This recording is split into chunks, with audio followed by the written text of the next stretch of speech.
Le pouvoir n'est pas seulement ce que l'on possède, mais aussi ce que l'on peut influencer. Ces mots résument l'essence de Cléopâtre, la dernière reine d'Égypte. Sur le balcon de son palais, elle observe le Nil, ce symbole de vie et de défi. Un messager arrive, apportant de mauvaises nouvelles de Rome. Les tensions entre Marc-Antoine et Octave menacent son royaume. À cet instant, son intelligence et ses talents diplomatiques seront mis à l'épreuve. Née en 69 avenue Jésus-Christ dans une dynastie ptolémaïque, Cléopâtre hérite d'un royaume riche mais affaibli. L'Égypte, carrefour des grandes puissances, est en proie aux ambitions expansionnistes de Rome. Alors que la République romaine s'étend, elle doit protéger son héritage face à Jules César et ses généraux. La jeune reine, avec son ascendance grecque, sait qu'elle doit naviguer habilement dans un monde dominé par des hommes avares de pouvoir. Cléopâtre émerge comme une figure charismatique, désireuse de maintenir son trône. Ses yeux bruns, perçants comme ceux d'un rapace, reflètent une détermination à toute épreuve. Elle comprend que la diplomatie est aussi vitale que la guerre. Chaque alliance qu'elle forge est un pas vers la survie de son royaume. Elle s'associe à Jules César, usant de son charme et de son intelligence. Leurs rencontres sont un ballet d'influence, où Cléopâtre est la danseuse principale. Dans l'opulence de la cour égyptienne, les parfums enivrent l'air, tandis qu'une lueur dorée illumine les richesses ornant son trône.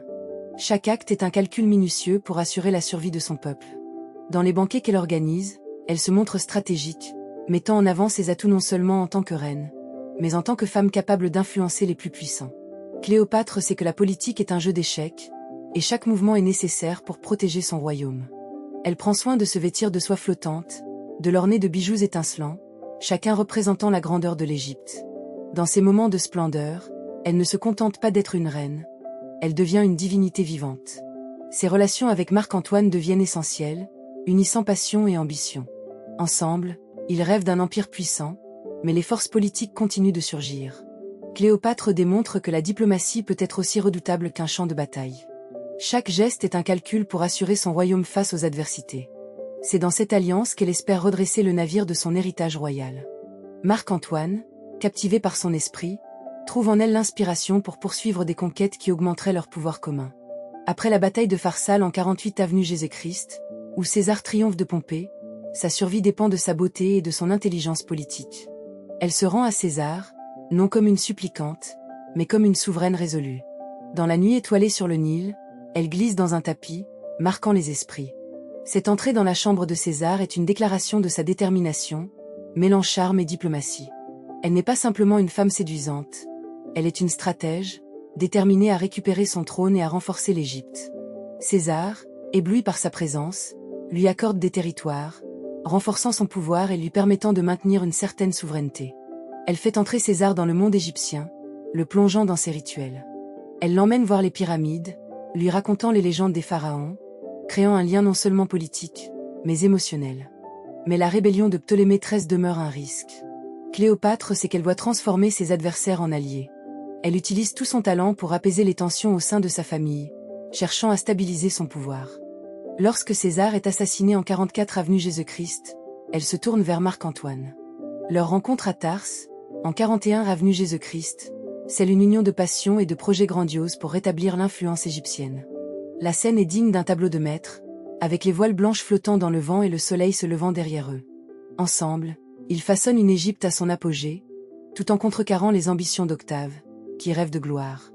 L'image de Cléopâtre, drapée dans de riches tissus, apparaît comme une déesse parmi les mortels, sa présence réchauffant le cœur de ceux qui l'entourent. Les batailles, comme celle d'Actium en 31 avenue Jésus-Christ, deviennent des épreuves de feu. Cléopâtre, bien que guerrière, ne peut échapper à l'ombre de la défaite. Les vents sont contre elle lors de cette confrontation navale, portant avec eux l'écho des tambours de guerre, le grondement des vaisseaux battant en retraite. Cependant, elle impose des alliances avec des royaumes voisins, esquissant des accords témoignant de son habileté diplomatique. Dans les palais d'Orient, elle s'entoure de conseillers, chacun portant le poids de son propre royaume, tout en se confrontant à son ambition. L'ultime affrontement avec Octave n'est pas seulement une bataille terrestre, mais un combat d'idées. Chaque mouvement, chaque geste sur le champ de bataille est une déclaration de leurs visions opposées pour le monde. Octave croit en la puissance de Rome et en son droit d'expansion, tandis que Cléopâtre défend une vision d'un monde multipolaire, où l'Égypte joue un rôle prépondérant sur la scène mondiale. Les puissantes galères de Marc-Antoine s'avancent, prêtes à ramer dans un combat désespéré. Les voiles blanches, arboreuses de la puissance maritime, se heurtent aux vagues déchaînées.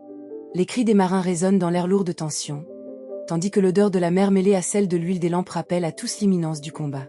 Dans ces derniers jours, alors que le poids de la défaite pèse sur elle, Cléopâtre ne perd jamais de vue son héritage. Elle incarne un idéal de leadership, redéfinissant le pouvoir et la politique. Son image, celle d'une reine défiant les conventions, réside dans sa capacité à transformer la politique en article. Elle se tient avec dignité, consciente que sa fin pourrait être tragique, mais déterminée à laisser une marque indélébile. Les murs de son palais, autrefois remplis des rires des festins, résonnent maintenant de murmures de complot. Les ombres sont longues dans ces jours sombres, mais son esprit reste éclairé par la résolution. Cléopâtre se rend compte que les véritables conquêtes ne résident pas seulement dans la victoire militaire, mais dans le cœur et l'esprit des gens. Elle se souvient des sages paroles de son père, qui lui avait enseigné que le pouvoir véritable réside dans la capacité d'inspirer et de convaincre. « Je ne suis pas ici pour conquérir des territoires, mais pour conquérir des âmes », avait-elle déclaré une fois à un conseiller. Chaque conversation, chaque sourire, chaque acte de générosité devient un outil dans ses mains, une nouvelle arme dans son arsenal de pouvoir. Elle sait alors que sa vie est un testament de la lutte pour la dignité. En contemplant le passé, elle se rappelle ses débuts, de la cour royale aux intrigues politiques. La lutte pour son trône et son héritage est loin d'être achevée. Même si le monde semble vouloir l'écraser, Cléopâtre se battra jusqu'à son dernier souffle. Chaque allié qu'elle fait, chaque ennemi qu'elle retourne, note le chemin difficile qu'elle a parcouru dans un monde qui cherche à l'ignorer. Alors, comment réagissons-nous face à nos batailles? Sa vie, bien qu'entachée de tragédie, illumine la voie pour ceux qui cherchent à laisser leur empreinte dans l'histoire.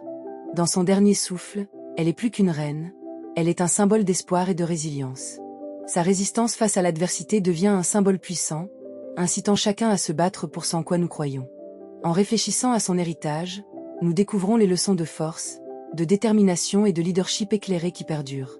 Que la force de Cléopâtre inspire chacun à poursuivre son propre chemin.